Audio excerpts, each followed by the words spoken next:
Love is never afraid of insecurity. If it is there at all, if love is there at all, it is not afraid of insecurity. Life is insecure, but love is not afraid of insecurity. Rather, love enjoys insecurity because that gives color to life. Changing seasons and moods. That gives tone. And that's beautiful. But changing life is beautiful because there is always something to discover. There is always something to encounter which is new. Two lovers really move in a constant discovery of each other. And the landscape is infinite. A loving heart is an infinite landscape. You can never finish it.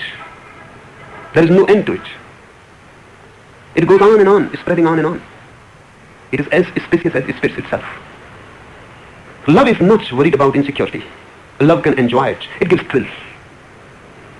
Only those who cannot love, they are afraid of insecurity. Because they are not rooted in life. Those who cannot love, they are always securing life. And they waste their life just making it secure. And it is never secure. It cannot be. Security is the quality of death.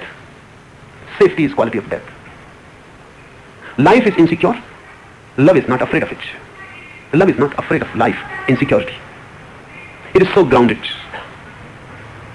When you are not grounded and you feel a cyclone is coming, you will be afraid. But if you are grounded, you will welcome the cyclone, because the passing cyclone will become an adventure. If you are rooted, it will become a challenge. To the very roots, you will be shaped by it. Every fiber will become alive. And when the cyclone has gone, you will not think that it was bad misfortune. You will feel it was fortunate, a blessing. Because all the deadness has been taken away by the cyclone. All that was dead has moved with it, and all that was alive has become more alive. Look at the trees after the cyclone has gone. They are vibrating with life, pulsating with life, radiant, vital. Energy is flowing them, because the cyclone gave them an opportunity to feel their roots, to feel their groundedness. It was an opportunity to feel themselves. So one who is rooted in love is never afraid of anything. Whatsoever comes is beautiful. Changes, insecurity. Whatsoever happens is beautiful. But it never becomes a marriage. When I say it never becomes a marriage, I don't mean the lovers should not marry. But marriage should not become a substitute of love. It can only be the outer garb. It should not be the substitute. And it never becomes a marriage because lovers never take each other for granted. And that's what I mean deeply psychologically. Lovers never take each other for granted. Once you start taking the other for granted, the other has become a thing. Now he is not a person. So marriage reduces the partners into things. Husband is a thing, wife is a thing. Predictable. Very predictable. I have been staying in many families all over this country, and I have come to know many wives and many husbands. They are not persons at all. They are predictable. Even this can be said, if the husband asserts a sentence, how the wife will react is predictable. And if the wife says something, how mechanically the husband will reply it is certain. They are playing the same role again and again. And their life is just like when on a gramophone record, something goes wrong, and the needle sticks to one point, and then it goes on repeating. It is as predictable as that. You can say what is going on. Again and again the same. Husband and wife are stuck somewhere. They have become phonograph records, and then they go on repeating. That repetition creates boredom. I was staying in one family. The husband said to me, I have become afraid to be alone with my wife. Whenever someone else is there, we both are happy. We both are happy. He said to me, we cannot go even for a holiday without taking someone with us. Because that someone gives something new. Otherwise, we know what is going to happen. It is so predictable that it is not worth. We know it already. Just as if you are reading the same book again and again and again. Lovers are not predictable. That is the insecurity. You don't know what is going to happen. And that is the beauty. You can be fresh and young and alive. But we want each other to make a thing. Because a thing can be manipulated easily. And you need not be afraid of a thing. You know its whereabouts, its behaviors. You can plan beforehand what to do and what not to do. Marriage, by marriage I mean an arrangement in which two persons fall to the level of things. Love is not an arrangement. It is a moment-to-moment encounter. A life, of course, full of dangers. But life is so.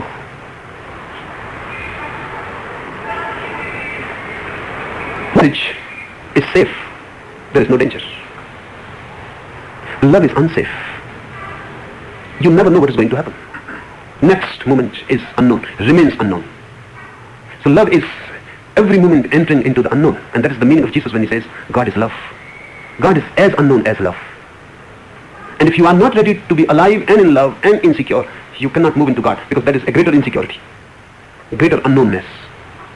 So love prepares you for prayer. If you can love and remain with an unknown person without reducing him to a thing, without becoming predictable, moment to moment encountering, you are getting ready for prayer. Because prayer is nothing but love. Love with whole existence. Living with existence as you are living with your lover. You don't know the mood, you don't know the season, what is coming, nothing is known. You go on uncovering it. It is endless journey.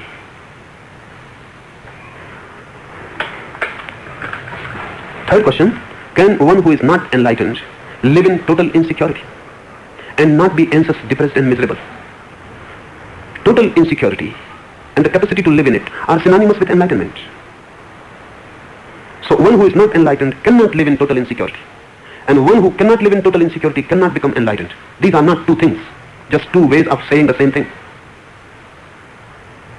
So don't wait that when you will become enlightened, you can live in insecurity. No, because then you will never become enlightened. Start living in insecurity. That is the way towards enlightenment. And don't think of total insecurity. Start from where you are. You cannot be total in anything as you are. But one has to make a start. And in the beginning, it will create anxiety. In the beginning, you will feel miserable. But only in the beginning. If you can pass the beginning, if you can tolerate the beginning, the misery will disappear and the anxiety will disappear. So the mechanism has to be understood. Why you feel anxiety when you feel insecure? Not because of insecurity, but because of the demand of security. When you feel insecure, you feel anxious. Anxiety arises. It is not arising because of insecurity. It is arising because of the demand to make life a security. If you start living insecure and don't demand security, as the demand goes, the anxiety will disappear.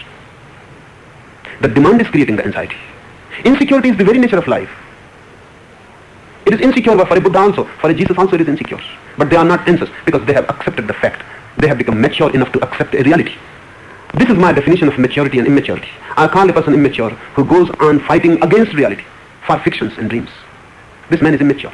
Maturity means coming to terms with reality, throwing away dreams and accepting the reality as it is. Buddha is mature. He accepts it is so. For example, death is there.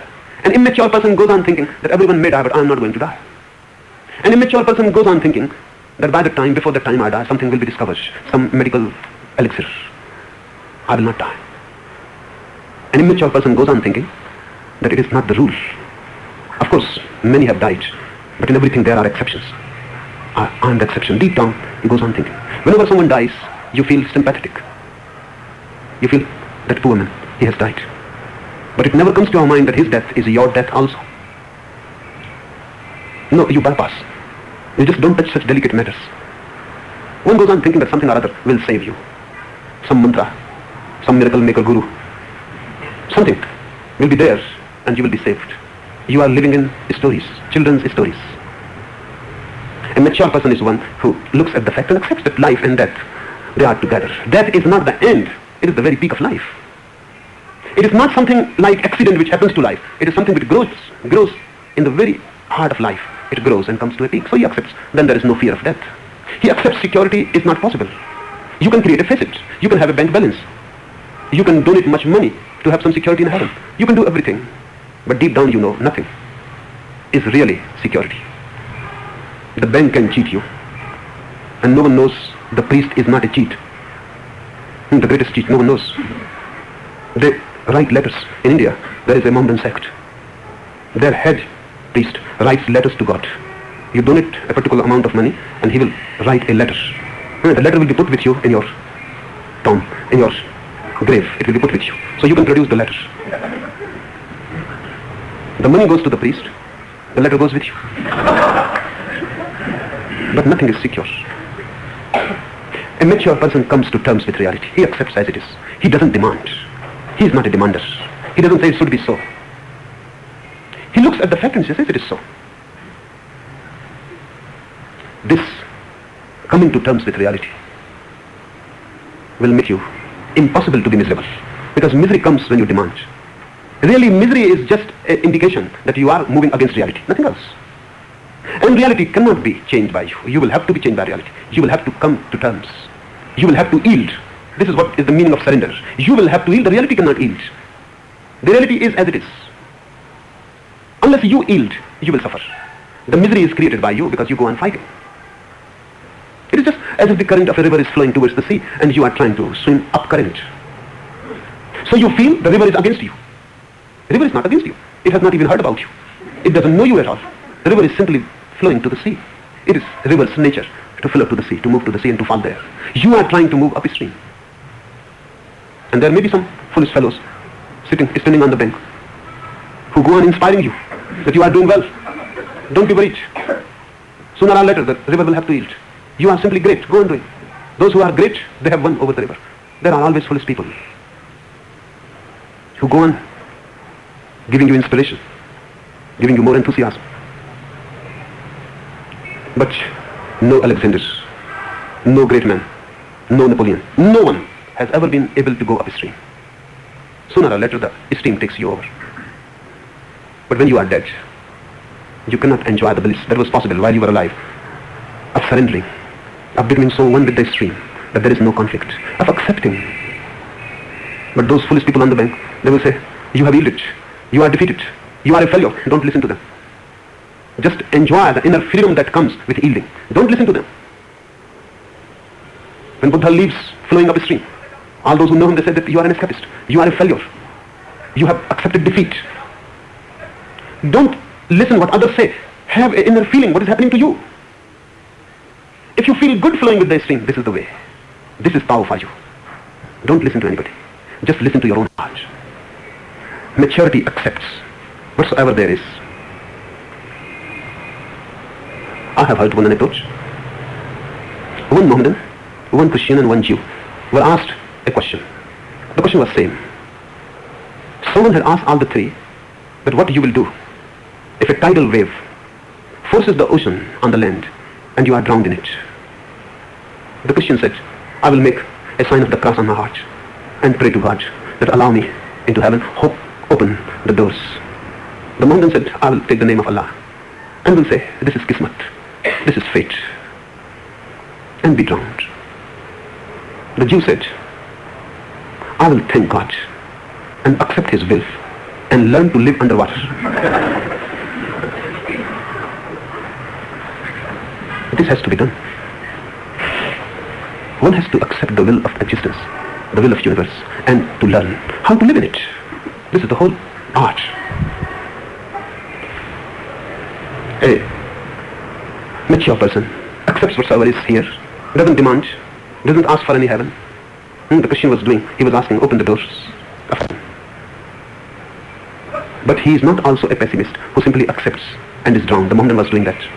He accepts, welcomes rather, and says, this is the will. Now I must learn how to live in the water. This is God's will. Accept the reality as it is and learn how to live in it with a yielding heart, with a surrendered ego. The last question. You said yesterday that life exists with death. Then please explain what is the need of transcendence. That is the need. That is the need. Life exists with death. If you can understand this, you have transcended. You accept life, you don't accept death. Or do you? You accept life, you reject death. And because of that, you are always in trouble. You are in trouble because death is part of life. When you accept life, death is there, going to be there. And you reject death. When you reject death, you have rejected life also, because they are not two. So you will be in trouble. Either accept the whole or reject the whole. That is transcendence. And there are two ways of transcending. Either accept both, life and death together, or reject both, life and death together. And you have transcended. These are the two ways, the negative and the positive. The negative says reject both. The positive says accept both. But the emphasis is that both should be there, whether rejected or accepted. When both are there, they negate each other. Just like minus and plus, they negate each other. And when they are not, you have transcended. You are either attached to life or sometimes you are attached to death. But you never accept both. I come across many people who are so much dejected about life that they have started to think about committing suicide. First they are attached to life, then life frustrates. Not that life frustrates, attachment frustrates, but they think life is frustrating. So they become attached to death. Now they start thinking how to destroy, how to commit suicide, how to die. But the attachment is there. Previously it was with life, now it is with death. So a person who is attached to life and a person who is attached to death are not different. Attachment is there. That attachment is the problem. Accept both. Just think what will happen if you accept both, life and death. Immediately a silence comes to the mind because they each other negate. Life and death both disappear when you accept them. And you are transcendent. You have gone beyond. I reject both. Both are the same. Transcendence means going beyond duality. Attachment means remaining within duality, attached to one against the other. When you accept both or reject both, attachment falls. Your tie is unlocked. Suddenly you float into a third dimension of being, where neither life is nor death. That is nirvana. That is moksha. Where both the dualities are not, but oneness, isness is. And unless you transcend, you will be always in misery. You can change your attachment from this to that, but you will be in misery. Attachment creates misery. Rejection also creates misery. So whatsoever you choose, it is up to you. If you choose a positive path, just like Krishna, he says accept both. Or you can choose a path like Buddha, who says reject both. But do something with both together. Transcendence follows immediately. Even if you think there will be transcendence, and if you can do it in real life, a new being is born. That being doesn't belong to this earth of duality. That being belongs to an unknown realm, the realm of nirvana. Enough?